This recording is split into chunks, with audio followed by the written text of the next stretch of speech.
말씀은 구약 성경 창세기 32장 22절로 29절 말씀입니다. 구약 성경 50페이지 창세기 32장 22절로 29절까지 말씀입니다.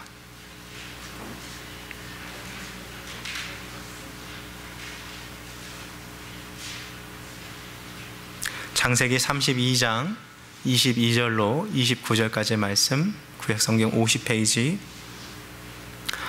하나님께서 오늘 이 아침에 우리에게 주신 이 말씀 한 절씩 봉독해서 같이 읽도록 하겠습니다. 밤에 일어나 두 아내와 두 여종과 11 아들을 인도하여 얍봇 나루를 건널세.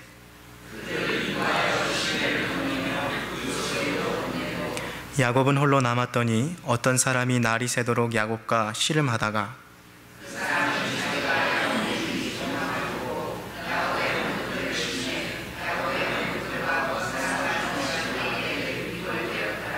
그 사람이 가로되 날이 새려 하니 나로 가게 하라. 야곱이 가로되 당신이 내게 축복하지 아니하면 가게 하지 아니하겠나이다.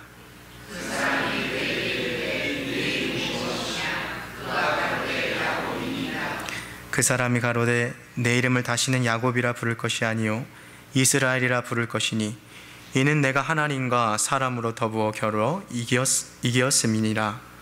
야곱이 청하여 가로되 당신의 이름을 고하소서. 그 사람이 가로되 어찌 내 이름을 묻느냐 하고 거기서 야곱에게 축복한지라. 아멘. 참 좋으신 하나님 아버지, 오늘도 우리를 주님의 말씀 앞으로 인도하여 주신 주님께 감사합니다. 사람이 떡으로만 살 것이 아니요 하나님의 입에서 나오는 모든 말씀으로 살 것이라 하셨으니 이 시간 주님께서 우리에게 주시는 영의 양식을 하나님 충분히 공급받게 하시고 주님 주시는 은혜로 또 한 주를 또 남은 생애를 살아갈 수 있는 귀한 이 시간 되게 하여 주시옵소서. 부족한 주의 종은 십자가 뒤에 가려주시고 오직 주의 말씀의 능력이 나타나는 이 시간 되게 하여 주시옵소서. 감사드리며 주 예수 그리스도 이름으로 기도합니다. 아멘. 반갑습니다. 잘 오셨습니다. 우리 전우자에 계신 성도님들에게 반갑습니다. 잘 오셨습니다. 함께 같이 인사하시겠습니다. 네. 이번 주부터 이 겨울이 시작된 것 같죠? 날씨가 많이 추워졌는데요. 우리 한 번 더 인사하실 때 집사님 따뜻한 겨울 보내세요 하고 한 번 더 인사하시겠습니다. 한 번 더 인사합시다. 네. 추운 날씨 가운데서도 하나님께서 이렇게 귀한 또 따뜻한 성전 주셔서 예배 드림이 복됨인 줄 믿습니다. 요즘에는 좀 덜합니다만 예전 같은 해도 한국은 참 이 장남 중심의 이 사회였습니다. 자녀들이 많아도 참 그 가정이 가난해도 꼭 장남만큼은 이 대학을 꼭 보내는 것이 마치 온 가족의 목표인 양 살아갔던 적이 있었죠. 둘째 아들 녀석이 머리가 더 좋고 공부를 더 잘해도 이상하게 장남을 꼭 대학에 보내야만 했습니다. 셋째가 나도 꼭 대학 보내달라고 부모에게 애를 써도 그 첫째 큰형이 서울에서 잘 정착하도록 돈을 마련해 주기 위해서 또 그 꿈도 또 접어야만 했습니다. 이 장남 중심의 사회에서 사실 이 둘째, 셋째로 태어난다는 것은 참 많이 서러운 일이죠. 뭐 그뿐이겠습니까? 뭐 저도 제 위에 6살 나이가 많은 제 형님이 있습니다만 제가 어렸을 때 있는 사진들을 이렇게 돌아보면 항상 형님이 입으셨던 그 옷을 제가 다 입고 있더라고요. 그래서 중학교 때까지 그 낡은 그 남색 그 점퍼 저 형이 입다가 다 여기 실밥 터지고 막 그런 거 제가 그대로 입고 찍었던 게 기억이 납니다. 그래서 고등학교 때 올라가서 평생 용돈 모아서 제 옷 처음 입었던 그 감격이 아직도 이렇게 전해집니다. 이 장남 중심의 사회는 한국만 그런 게 아니죠.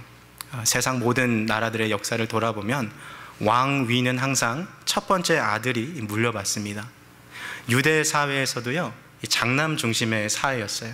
그래서 부모님이 돌아가실 때가 되면 가장 큰 아들에게는 유산을 다른 자식들보다 2배로 물려주었습니다.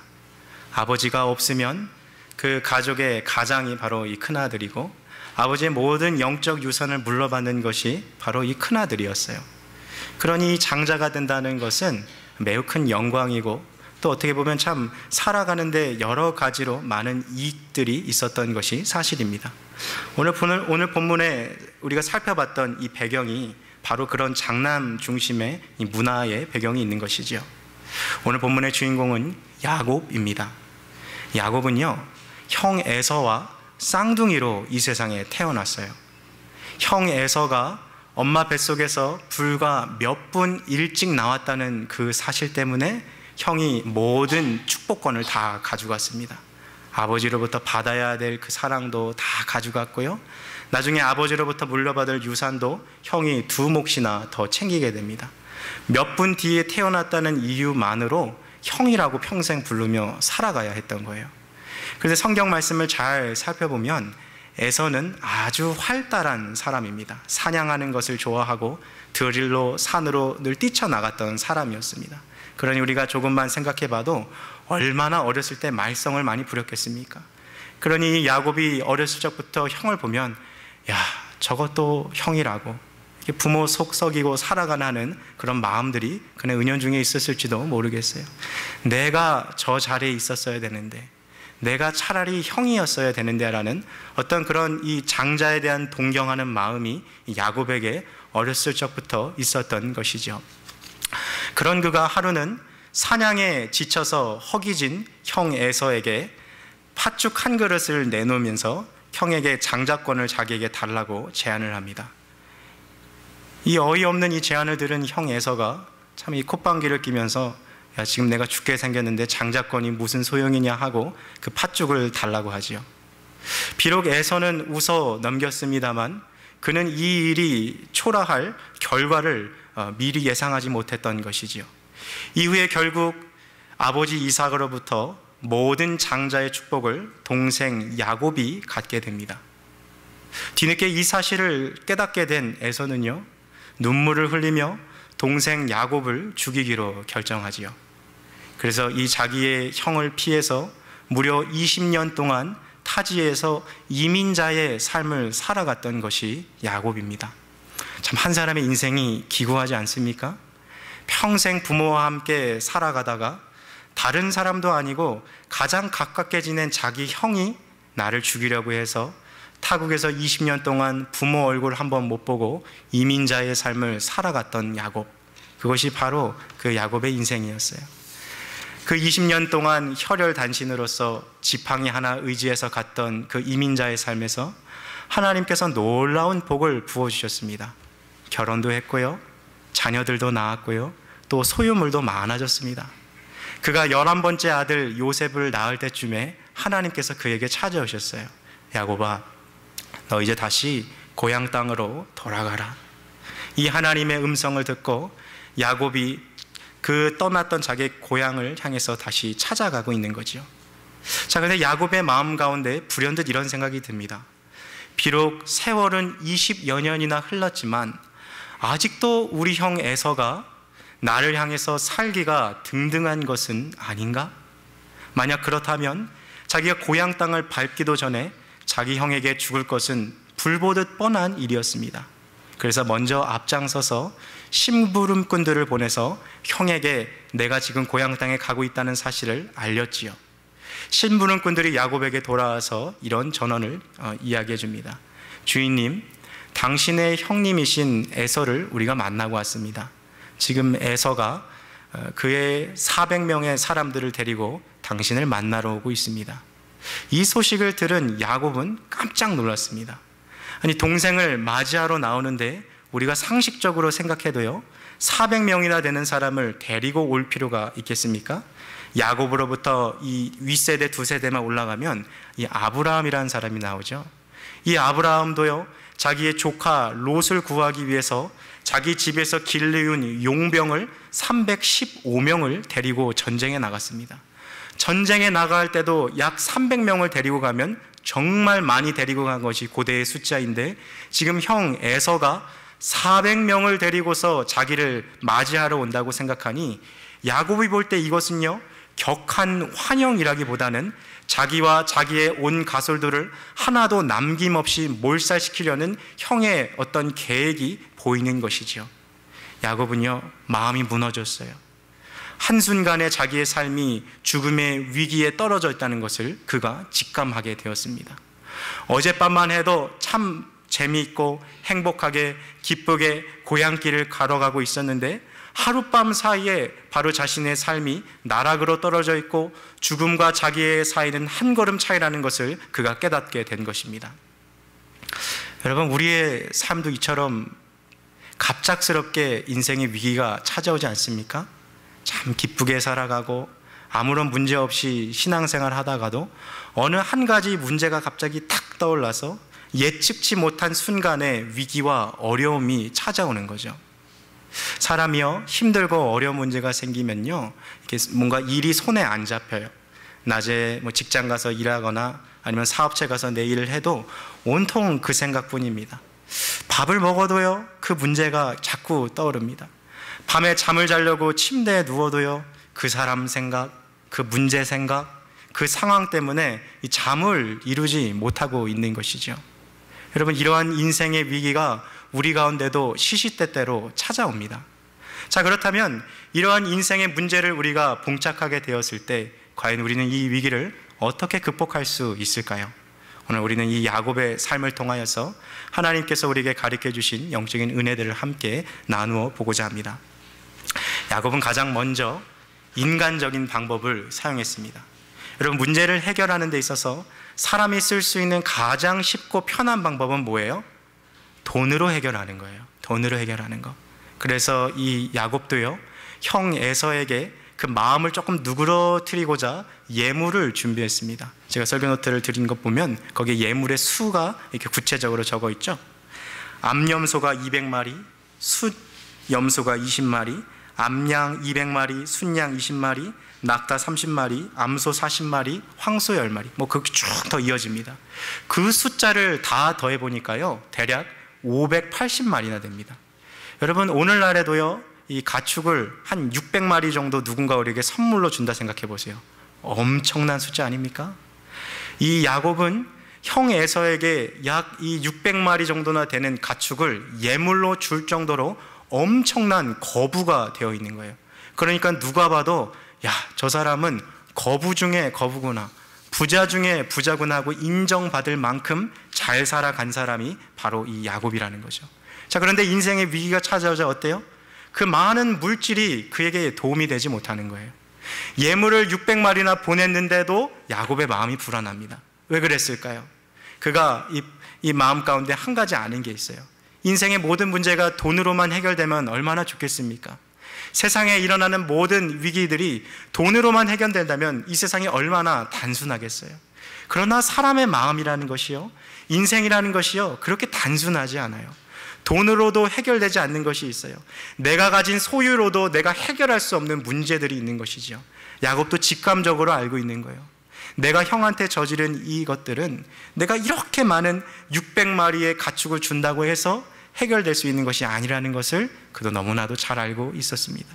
자, 그래서 야곱은요, 한 차례 더 높은 수를 생각하는 거예요. 예물만 주는 것이 아니라 이제 자기가 이 잔꾀를 좀 드려보는 거죠. 600마리나 되는 이 가축을요, 한꺼번에 보내는 것이 아니라요, 그것을 때를 지어서 나누었어요. 왜, 우리도 그럴 때 있지 않습니까? 똑같은 선물을 이렇게 나눠주는데요, 그것을 그냥 한꺼번에 다 주는 게 아니라요, 요만큼에서 주고 또 나눠서 또 요만큼 주면 같은 숫자의 선물을 주고 있는데 횟수로는 더 많이 받은 게 되잖아요. 그러니 이 에서의 마음도 이렇게 계속 자꾸 나한테 선물을 주나 하는 마음이 들지 않겠습니까? 야곱이 매우 이 꾀가 많은 사람입니다. 아주 약삭 빠른 사람이에요. 그러니까 어떻게 하면 이 에서의 마음을 누그러뜨릴 수 있을까 자꾸 이렇게 생각했던 거죠. 그뿐만 아니라 이 가축을 이끌고 가는 종들에게 형 에서를 만났을 때 해야 할 말들을 그들의 입에 담아 주었습니다. 우리 설교노트 2번에 가로 2번 보시면 예물을 여러 때로 나누어 보냄이라고 있어요. 창세기 32장 16절에서 18절 말씀 우리 같이 읽겠습니다. 시작. 그것을 각각 때로 나눠 종들의 손에 맡기고 그 종들에게 이르되 나보다 앞서 건너가서 각대로 상거가 뜨게 하라 하고, 그가 또 앞선 자에게 부탁하여 가로되 내 형 에서가 너를 만나 묻기를 내가 네 사람이며 어디로 가느냐, 내 앞의 것은 네 것이냐 하거든 대답하기를 주의 종 야곱의 것이요 자기 주 에서에게로 보내는 예물이오며 야곱도 우리 뒤에 있나이다 하라. 야곱은 지금 자기 나름대로 지금 지혜를 다 짜내서요 형의 마음을 막 풀어주려고 최선을 다해주고 있는 거예요. 어떻게든 이 관계를 좀 회복하고 싶어서 지난날에 있는 것들을 좀 잘 마무리 짓고 싶어서 자기가 가진 예물도 줘보고요 자기 나름대로 이 꾀도 써보고 좋은 말로 형에게 지금 위로를 주고 싶은 거예요. 그런데도 어때요? 마음이 여전히 불안합니다. 여전히 뭔가 두려운 거예요. 만일 에서가 내가 주는 이 예물을 거절하고 내가 주는 이 모든 것들을 거절한다면 그대로 그와 400인의 용병들이 와서 자신과 아내들과 모든 일가족을 몰살시킬 것이 너무나도 불보듯 뻔하기에 두려움이 찾아왔던 것이죠. 아무리 사람이 가진 것이 많아도요 그 모든 것이 소용없을 때가 있습니다. 아무리 사람이 학벌이 좋아도요 그 모든 것이 소용없을 때가 있어요. 내 주변에 나와 친한 사람들이 여럿 있다 할지라도 그 사람들이 나를 도와주지 못할 때가 있어요. 여러분, 사람의 인생이 얼마나 외로운지 몰라요. 어느 신문을 한번 펼쳐보니까요 어느 백만장자가요 정말 궁궐 같은 집에서 끝을 모르는 그 테이블에 앉아서 이 수십 가지의 이 요리들이 펼쳐진 이 테이블에서 혼자 이 밥을 먹고 있는데 밥을 먹다가 그만 이 고기 한 조각이 목에 걸려서 죽고 말았어요. 참 사람의 인생이 그런 것 같아요. 아무리 소유가 많고 아무리 내 주변에 사람이 많아도요 인생의 그 작은 문제 하나를 해결하는 데는 그런 것들이 도움을 주지 못할 때가 너무나도 많다는 것이죠. 야곱은요 누가 봐도 부자였어요. 누가 봐도 많은 사람들이 그 주변에 있어요. 그러나 이 문제를 도와줄 수 있는 사람이 아무도 없고 그가 가진 그 무엇도 이 문제를 해결할 수 없습니다. 마음이 두렵고요 마음이 너무 답답합니다. 야곱은 그의 인생에서 가장 길고 긴 밤을 이제 보내게 되는 것이죠. 자, 인생의 이 어려움이 찾아왔을 때 야곱은요 잠을 이루지 못했어요. 혹시 그런 경험들 해보신 적 있으십니까? 이렇게 뭔가 잠을 잘 시간인데 남들 다 자고 있는데 나 홀로 이렇게 두 눈을 뜨고 껌뻑이면서 한숨을 후 지면서 이렇게 잠이 안 드는 그 밤, 지금 야곱이 그런 밤을 보내고 있는 것이죠. 우리 창세기 32장 22절 홀로 남은 야곱 이 구절 한번 읽겠습니다. 시작. 밤에 일어나 두 아내와 두 여종과 11 아들을 인도하여 야복 나루를 건널세. 밤에 왜 일어났을까요?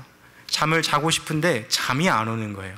지금 당장이라도 지금 에서 형이 와서 칼로 나를 죽일 것 같고 지금 내 온 가족들을 다 피를 볼 것 같으니까 이 야곱이 잠이 안 오는 거예요. 그래서 밤에 일어나서 두 아내와 두 여종과 11 아들 그의 모든 식구들을 강 저쪽편으로 인도해 놓고 자기 혼자 야복강에 남았습니다. 여러분, 이 야복이라는 이 이름이요 비어있다, 공허하다, 혹은 무너지다, 부서지다 이런 뜻이 있어요. 아무것도 없는 empty, 그냥 그 비어있는 것이죠. 자, 야곱은 자기의 삶에서요 자기가 가졌던 모든 소유를 지금 다 보냈고요 자기의 가족들을 다 보내고 자기 홀로 이 야복 강가에 서 있는 거예요. 오늘 본문 말씀은 왜 야곱이 야복 강가에 홀로 서 있었는지, 왜 가족들과 함께 가지 않았는지에 대해서는 명백하게 우리에게 가르쳐주고 있지는 않습니다. 그러나 우리가 한 가지 유추해 볼 수 있는 게 있어요. 혹시 그럴 때 있지 않으세요? 많은 사람들이랑 막 둘러싸여 있을 때 생각이 잘 정리되지 않아서 나 혼자 이렇게 좀 따로 있고 싶을 때, 너무 힘들고 어려울 때 누군가 나를 위로해 주는 것보다도 오히려 내가 혼자 남아서 이 상황을 좀 어떻게 해결해 볼까 막 이 궁리하고 싶은 그 순간 있지 않습니까? 지금 야곱이 그런 거죠. 야복강에 혼자 남아서 내가 어떻게든 이 문제를 좀 해결해 보려고 나 홀로서 이 상황을 좀 정리해 보는 거예요. 꾀를 내보고 지혜를 좀 발휘해 보고 내가 어떻게 하면 우리 형의 이 화를 내가 풀어줄 수 있을까? 여러분, 사람이 힘들고 외로우면요 마음이 참 무거워요. 이 세상에 왠지 나만 이렇게 힘든 것 같고 나만 이렇게 어려운 일을 당하는 것 같고 그래서 좀 뭔가 억울한 마음이 듭니다. 왜 세상 사람들 저렇게 다 행복하게 살아가는데 왜 나만 이렇게 어렵지? 왜 내 인생만 이렇게 우울하지? 이런 억울한 마음들이 막 드는 거예요. 그래서 사람이 힘들고 어려우면 마음이 외롭습니다. 그러나 이 영원히 홀로 서 있는 그 시간이야말로 우리가 하나님과 교제하기에 가장 좋은 시간이라는 거예요. 여러분, 이 야곱도요, 우리와 같이 수십 년 동안 이민자의 삶을 살았던 사람입니다. 정말 지팡이 하나 짚고 먼 길 가서 열심히 밤낮으로 삼촌 라반의 양떼를 돌봤던 사람이에요. 그러니까 정말 쉴 틈 없이 살아왔다 보니까 하나님 앞에서 자기 스스로 있던 그 순간들이 없었던 것이죠. 그러나 오히려 하나님께서는 이 인생의 위기 가운데 야곱을 홀로 이렇게 버려두게 하셨어요. 자기의 모든 소유 내려놓고, 자기가 가장 아끼는 것 다 내려놓고, 자기가 가장 사랑하는 가족들 다 내려놓고 홀로 서 있는 그 시간, 여러분, 그 시간이 비록 외로울 수 있고 또 때로는 불안할 수 있어도요, 바로 그 시간이 하나님을 만나기에 가장 좋은 시간인 거예요. 하나님을 대면하기에 가장 좋은 시간입니다. 따라서 우리의 인생의 위기의 순간에요, 마음 가운데 나는 혼자야, 아무도 날 도와줄 사람이 없어, 왜 나는 이렇게 인생이 어렵지라는 마음이 드시면 그때야말로 하나님을 찾을 시간이라는 것을 기억하시기를 바랍니다. 우리 하나님은 반드시 우리를 홀로 버려두지 아니하시고 그 순간에 우리를 찾아오시는 분입니다. 혹시 오늘 이 가운데, 우리 가운데 앉아 계신 분들 가운데 영혼의 야법 가운데 놓여 계신 분 있으십니까? 뭔가 내 마음이 너무나도 공허해요. 한 해를 돌아봐도 뭔가 이룬 게 없는 것 같고, 뭔가 가슴이 좀 무너진 것 같고, 신앙생활을 하고는 있는데 마음이 외롭고 텅 빈 것 같아서 삶이 너무나도 외롭다라고 생각하시는 분들 있으십니까? 바로 그때야말로 우리가 하던 것들 잠깐 다 멈추고 하나님 앞에 다시 나아가야 할 때요, 고요한 장세에서 내가 왜 이 상황에 왔는지, 내가 왜 무너졌는지, 하나님 내가 여기서 뭘 하기를 원하시는지 주님께 물어야 할 때입니다. 지금 야곱은요, 자기 혼자 그 긴 밤을 보내고 있다고 생각했어요. 그러나 야곱은 절대로 혼자 있지 않았습니다. 자, 이 홀로 남겨져 있는 이 야곱이요, 이제 밤새도록 어떤 사람과 함께 갑작스럽게 이 씨름하는 장면이 오늘 본문에서 펼쳐집니다. 성경을 통해 우리는 그 사람이 하나님의 사자라는 사실을 우리가 알게 되죠. 자, 많은 성경학자들이 이 씨름하고 있는 야곱의 모습을 보면서요, 이게 단순히 그냥 이 레슬링하고 있는 것이 아니라 한 사람의 영혼이 하나님을 붙잡고 기도하는 장면을 말하는 것이라고 해석하기도 했어요. 여러분, 야곱이 얼마나 간절하게 매달렸는지요, 상대편을 놓아줄 생각을 안 하고 있는 것이죠. 우리가 이 체력이라고 하는 게요, 이 오래 달리기 할 때만 필요한 게 아니에요. 신앙생활도 체력이 필요해요. 영적인 체력이 우리 가운데 있어야 돼요. 여러분, 믿음 생활이라는 게요, 100m 이 단거리 전력 질주하는 게 아니라요, 끝이 보이지 않는 마라톤을 경기하는 것과 같습니다. 우리는 1년 중 딱 하루만 믿음 생활하는 게 아니라요, 365일 24시간 일주일 7일 동안 쉼 없이 이 영적인 경기를 하는 사람들입니다. 그래서 이 영적인 체력이 중요한 거예요. 한순간 활활 타오르다가 사그러지는 땔감이 아니라 오랫동안 열을 간직할 수 있는 숯과 같은 사람이 되어야 하는 것입니다. 왜 우리가 스포츠 경기할 때도 그렇지 않습니까? 농구를 봐도, 축구를 봐도, 미식축구를 봐도 잠깐 지치는 선수가 아니라 심판이 마지막 휘슬을 불 때까지 쉬지 않고 뛸 수 있는 그 선수가 정말 실력 있는 선수인 거죠. 신앙생활에서도 마찬가지예요. 그렇다면 어떤 사람이 영적 지구력이 좋은 사람입니까? 바로 끝까지 하나님을 붙잡는 사람. 남들은 다 포기하라고 해도 여전히 주님 붙잡고 있는 사람. 아니, 내 내면의 목소리가 너는 여기까지다, 너는 이만큼 했으면 이제 끝이다라고 내 스스로도 생각될 수밖에 없는 그 상황 속에서도 여전히 끝까지 하나님을 붙잡고 있는 그 사람이 바로 영적 지구력이 있는 사람이에요. 여러분, 오늘 이 본문의 야곱이 바로 그러했습니다. 지금 야곱의 상황이 어때요? 이거 놓으면 죽는 거예요. 지금 이 사람 보내면 자기 죽는 거예요. 그래서 어떻게 해서든지 매달려서 이거 해결해 달라고 끝까지 지금 매달려서 지금 씨름하고 있는 거죠. 여러분, 이 씨름판은요, 온 인류의 시대를 초월해서 주목하고 있는 경기입니다. 하늘의 천사들도 지금 숨을 죽이고 이 경기를 보고 있어요. 이 경기가 왜 이렇게 중요합니까? 인류 역사상 전무후무하게 하나님과 인간이 벌인 씨름판이라 그런 것이죠. 여러분, 이 두 사람이 지금 밤에 이 씨름 경기를 시작했습니다. 그러니까 오늘날로 말하면 야간 경기를 하고 있는데요, 이 경기가 끝날 생각을 안 해요. 이 야구로 따지면은 9회 말이 다 지나고 뭐 13회, 14회 쭉 계속 경기가 연장전으로 돌입하고 있는 거예요. 멀리 동쪽에서 해가 뜨고 날이 밝으려고 합니다. 자, 드디어 야곱과 씨름하던 이 사람이 끝내기, 굳히기에 들어갑니다. 우리 25절 말씀을 좀 같이 보겠습니다. 포기하지 않는 야곱, 밑에 32장 25절입니다. 함께 읽겠습니다. 그 사람이 자기가 야곱을 이기지 못함을 보고 야곱의 환도뼈를 치매 야곱의 환도뼈가 그 사람과 씨름할 때에 위골되었더라. 자, 여기 25절 보면 야곱을 이기지 못한다라는 표현은요, 야곱이 더 힘이 세다는 표현이 아니라요, 야곱이 그를 잡고 안 놓아주는 그 장면을 말하고 있는 거예요. 여러분, 이 야곱이 안 놓아주니까 이 사람이 어때요? 야곱의 이 환도뼈를 친 거죠. 환도뼈가 어디냐면 이 골반과 이 무릎 사이에 있는 이 뼈입니다. 흔히 말하는 우리가 지금 이 허벅다리 그 안에 있는 뼈를 말하는 거예요. 여러분, 인간의 몸에 여러 가지 수백 개 뼈가 있습니다만 그 중에서 가장 큰 뼈가 뭐예요? 이 환도뼈를 친 거예요. 환도뼈. 그렇다면 왜 하나님께서 야곱의 환도뼈를 치셨을까요? 지금 자칫 잘못하면 걸음한 나살러라 하고서 형으로부터 도망가야 되는데 지금 야곱이 환도뼈를 다쳐서 이제 다리를 절게 됩니다. 도망을 더 못 가는 상황에 이르게 된 거예요. 왜 하나님은 야곱의 환도뼈를 치셨을까요?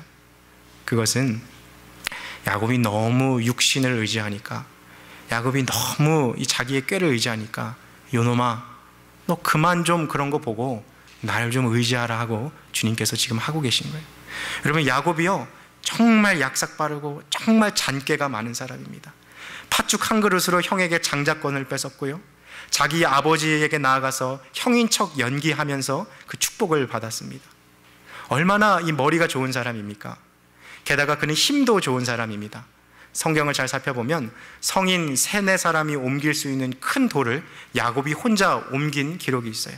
여러분, 머리도 좋죠, 수완도 좋죠, 체력도 좋죠. 그러니까 여태까지 살면서 웬만한 문제들은 자기 힘과 지혜로 다 해결했던 사람입니다. 그리고 그의 인생을 살펴보면 자수성가한 사람이에요. 지팡이 하나 들고 이민 와서 그 많은 양떼와 소떼와 그 모든 소유를 이룬 정말 승승장구한 인생을 어떻게 보면 사는 사람이라 할 수 있어요. 그럼에도 불구하고 그가 이 삶을 자기가 살펴봤더니 어떤 현상이 있어요? 돈은 버는데 삶이 꼬이는 거예요. 돈은 버는데 자기 인생이 꼬입니다. 자기가 자꾸만 머리를 쓸수록 실타래가 엉키는 것처럼 자기 인생이 자꾸 꼬여가는 거예요. 형을 속이니까 형이 날 죽이려 해요. 아버지를 속이니까 자기 집을 떠나야 했어요. 자기가 좋아하는 여자가 있어서 결혼하려고 7년 동안 일했는데 자기 장인어른이 날 속였어요. 돈 좀 열심히 벌으려고 밤낮 일했는데 자기 삼촌이 자기의 월급을 10번 넘게 속였어요. 열심히 살아가는데도 뭔가 자기 인생이 꼬이는 거예요. 야곱이 볼 때 자기 인생이 좀 억울하지 않겠습니까? 여러분, 그럴 때 있지 않으세요? 나는 왜 이렇게 열심히 살고, 나는 왜 이렇게 성실하게 살아가는데 내 인생이 왜 자꾸 이렇게 비틀릴까? 뭔가 자꾸 이렇게 꼬여갈까? 어디서부터 잘못된 것일까? 여러분, 야곱이 지금 이런 마음을 하고 있는 거예요. 그런데 이 잔꾀가 많은 사람은요, 머리가 좋은 사람은요, 계속해서 이거를 리플레이 하는 거예요. 머리로. 대체 뭐가 문제지? 어디서부터 잘못됐지? 내가 어떻게 해야 되지? 자기의 머리로 이거를 자꾸 해결해 보려고 그러는 거죠. 하나님이 그때 야곱에게 다가오셔서 그의 환도뼈를 치신 거예요. 요놈아, 너 잔머리 좀 그만 굴려라. 요놈아, 너 육신 좀 그만 의지하고 내게 와서 나 붙들고 살아가라. 하나님만 붙들고 살아가라고 주님께서 그의 환도뼈를 치고 계신 거예요. 여러분, 저도 지난날 좀 돌아보면 제가 참 힘들 때가 있었어요. 그래서 제가 저희 학교 선배 후배들과 같이 승동교회의 이 기도원을 간 적이 있습니다. 왜 한국의 이 종로 3가에 가면 낙원상가가 있잖아요. 악기 파는 그 앞에 가면은 되게 오래된 전통이 된 승동교회라고 있어요. 그 승동교회가 만들어 놓은 이 기도원에 제 선배 후배랑 같이 갔는데, 기도하려고 기도원에 갔어요.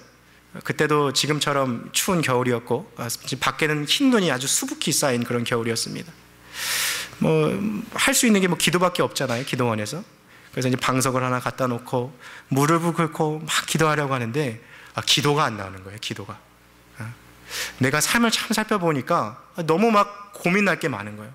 야, 다음 학기 등록금은 내가 어떻게 내지? 다음 학기 내가 대학 생활 내가 이건 어떻게 벌지? 차비는 내가 어디서 마련하지? 군대를 그냥 확 가버릴까? 그러면 다 해결될 텐데. 막 이런 이 고민들이 내 상황에 막 엉켜 있으니까 막 기도가 안 나오는 거예요. 기도가. 그래서 주변을 눈 떠서 보니까 다른 사람들은 막 주여하고 열심히 막 기도하고 있는데 나는 기도가 안 돼요.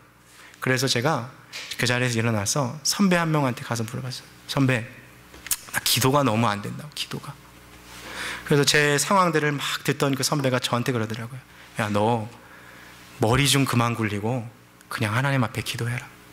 너 정말 그렇게 기도가 안 되면 오른손으로 가슴을 치면서 주님 하고 한번 기도해보라. 기도는 머리로 하는 게 아니라 기도는 가슴으로 하는 거야 라고 그때 저한테 이렇게 얘기해 주더라고요.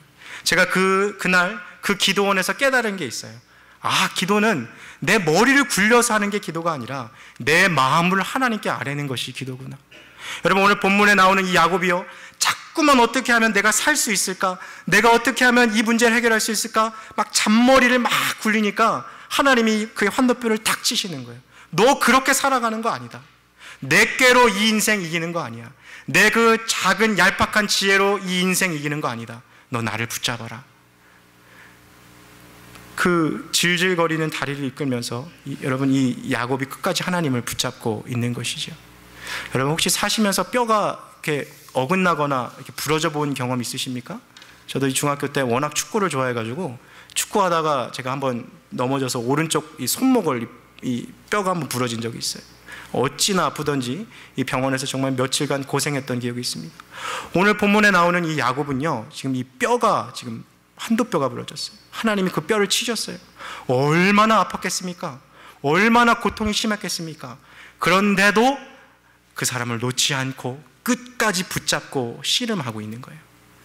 그래도 붙잡고 이거 놓으면 내가 죽으니까, 이거 놓으면 내가 안 되니까 그렇게 끝까지 붙잡고 있는 것이지요. 자, 우리 창세기 32장 26절 말씀을 좀 같이 읽겠습니다. 창세기 32장 26절 말씀입니다. 시작.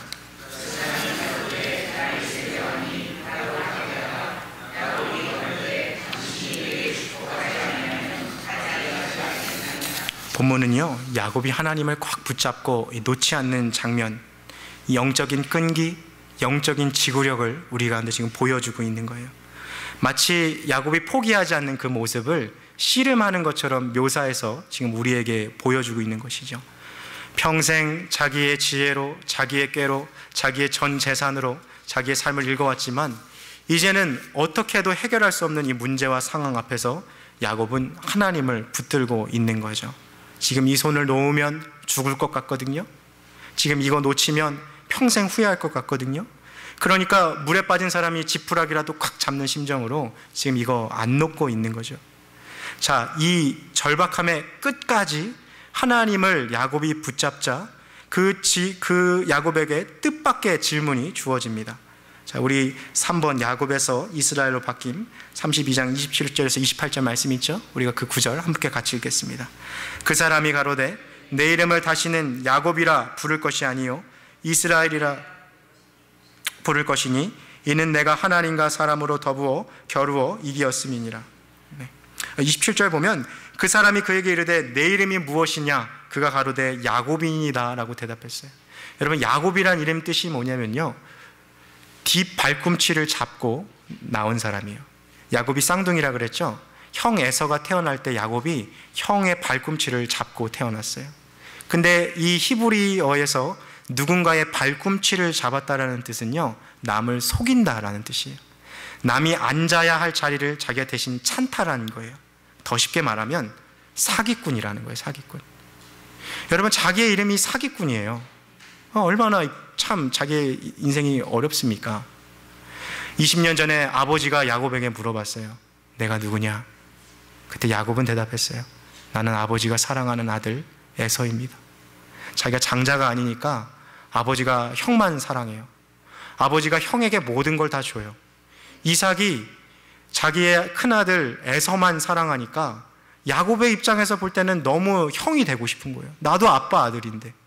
그래서 자기의 정체성을 버리고 살았습니다. 그런데 오늘 이 20년이 지난 이 장면에서 다시 한번 하나님이 물어보시는 거예요. 너 누구냐? 내가 누구야? 네, 하나님, 저 야곱입니다. 하나님, 저 사기꾼, 저 남을 속이고 제 잔꾀로 평생을 살아온 사람입니다. 야곱이 이렇게 말했던 것이죠. 여러분, 오늘 이 본문에서요, 하나님은 그의 이름을 바꾸어 주셨어요. 내 이름을 더 이상 야곱이라 하지 말고 이스라엘이라 하라. 더 이상 너는 사기꾼, 더 이상 너는 남을 속이는 자가 아니라 하나님과 사람으로 겨루어서 이긴 사람이라 라고 내 이름을 해라. 여러분, 히브리어에서 그 사람의 이름이 바뀐다는 것은요, 그 사람의 운명이 바뀌는 거예요. 아브람도 하나님이 열국의 아버지인 아브라함으로 바꿔주셨어요. 그의 아내 사레도 하나님이 열국의 어머니란 이름을 가진 사라로 바꿔주셨어요. 사람의 이름이 바뀌면 그 사람의 인생이 바뀌는 거예요. 오늘 하나님께서 나는 죄인입니다. 하나님, 평생 나는 내 잔꾀로 살아왔습니다. 평생 남을 속이고 살아왔습니다. 내가 야곱입니다 라고 고백했던 그에게 하나님이 놀라운 은혜를 주시고 그의 이름을 이스라엘로 바꿔주셨습니다. 이스라엘, 하나님을 끝까지 붙잡은 야곱이 받은 별명입니다. 절망의 나락에서 그는 하나님을 붙잡고 야곱이 아닌 이스라엘로 다시 태어나게 되었던 거예요. 하나님을 붙잡자 지난날 두렵고 답답했던 어둠의 밤이 지나가고요, 새로운 소망의 아침이 밝아온 것입니다.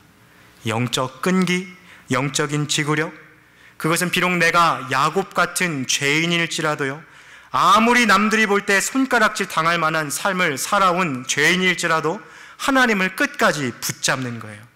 여러분, 신앙생활은요, 포기하지 않는 사람이 승리하는 것입니다. 저를 한번 따라해 보시겠습니까? 포기하지 않는 것이 실력입니다. 한 번만 다시 해보시겠어요? 포기하지 않는 것이 실력입니다. 신앙생활의 참 믿음은요, 포기하지 않는 거예요. 하나님과 끝까지 씨름하시기를 바랍니다. 하나님을 끝까지 붙잡으세요. 우리가 하나님이 아닌 이 세상의 다른 것을 붙잡으려 하면요, 반드시 후회해요. 반드시 낙심하고 반드시 좌절할 것입니다. 그러나 하나님과 끝까지 씨름한 자, 하나님을 끝까지 붙잡은 자, 하나님이 아니면 안 된다라는 그 간절함으로 살아가는 자, 그 사람은 반드시 하나님의 도우심을 얻을 것입니다. 우리 포기하지 마시고 힘들고 어려운 상황 가운데서도 끝까지 하나님을 붙잡고 살아가시기를 주님의 이름으로 축원합니다. 이 시간 함께 같이 기도하시겠습니다.